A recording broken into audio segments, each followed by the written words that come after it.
Selama ini orang menyangka jalan surga itu adalah dengan sholat duha, sholat tahajud, sholat witir, sholat qobliyah, sholat ba'diyah. Betul, karena salah satu pintu surga namanya babus sholat. Selama ini orang menyangka masuk surga itu dengan bangun masjid, zakat, wakaf, infak, sedekah. Enggak salah, karena salah satu nama pintu surga adalah babus sedekah. Selama ini orang beramal banyak dengan cara puasa Senin Kemis.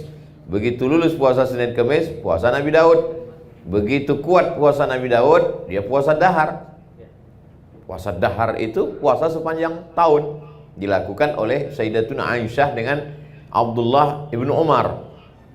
Puasa sepanjang tahun, tidak makan sama sekali.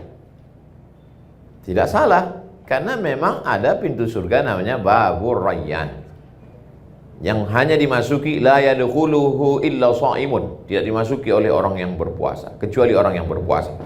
Lalu kemudian ada orang yang setiap jengkal tubuhnya bekas 3, bekas tombak, bekas anak panah, bekas pedang, dan dia mati jihad fisabilillah. Dia masuk pintu surga dari babul jihad, masuk dari pintu jihad. Tapi banyak orang yang keliru.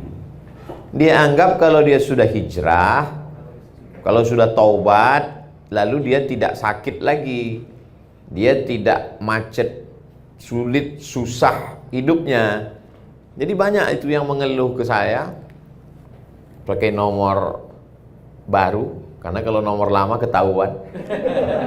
Ustadz, dulu saya sebelum hijrah adem ayem hidup saya. Setelah hijrah begitu pergi, helm hilang. Jadi kita akan salah bicara karena kita salah berpikir. Salah berpikir itu menyebabkan kita akan salah bicara, salah beramal, salah berbuat, gara-gara kita salah berpikir. Kita menganggap kalau sudah hijrah nggak sakit, kalau sudah hijrah nggak rugi, kalau sudah hijrah nggak diuji lagi. Maka ada satu pintu surga namanya Babur Radin, bab ridha. Ridha menerima ketetapan Allah Subhanahu wa ta'ala. Dan itulah pintu yang paling tinggi. Semua penghuni surga ketika sudah masuk surga ditanya Allah Subhanahu wa ta'ala, "Madza turidun?" Kalau bahasa kampung kami, what do you want? Penghuni surga, Ustaz Ridwan pura-pura nggak tahu aja. Wahai penghuni surga, kamu mau apa sekarang? Kamu sudah dapat surga yang dulu kamu inginkan, kamu sudah. Madza turidun? Kamu mau apa lagi? Lalu penghuni surga menjawab, ada satu yang kami inginkan, kami belum dapat. Apa itu? Ridhaka, ridha. Jadi yang paling tinggi adalah ridha. Makanya dalam Al-Quran itu setelah Allah bercerita tentang jannatin tajri min tahtihal anhar, ada taman-taman surga, kebun-kebun mengalir sungai-sungai, wa azwajum mutahharatun, istri yang suci-suci, lalu kemudian wa masakin thayyibah, tempat-tempat yang cantik-cantik, indah, semuanya lengkap. Wa ridwanum minallahi akbar, ada yang lebih besar daripada itu semua, yaitu ridha. Hanya saja penggunaan katanya di Indonesia selalu salah. Selalu dipakai ikhlas. Ya udahlah, ikhlaskan aja. Ikhlas bukan di situ letaknya. Ikhlas itu ketika sholat karena Allah, puasa karena Allah, itu ikhlas.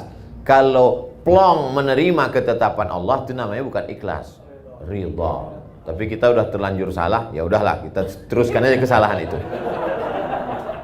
Ya udah, nggak apa-apa. Yang penting dia ngerti, dia paham. Sama seperti silaturahim. Silaturahim yang benar itu, kalau saya dengan Ustadz Ridwan, itu yang tepat adalah ukhuwah. Karena kita bersaudara, tidak ada hubungan. Yang silaturahim itu neneknya satu, ibu bapaknya saudaranya, saudara kandung, nanti ketemu pada rahim neneknya. Pertemuan cucu-cucu itu disebut dengan silaturahim. Tapi kita udah terlanjur buat silatnas, silaturahim nasional. Ya udah, kita teruskan aja kesalahan itu, nggak apa-apa. Kalau dalam istilah kamus bahasa Arab namanya khotok syai'. Sudah salah tapi sudah terlanjur populer.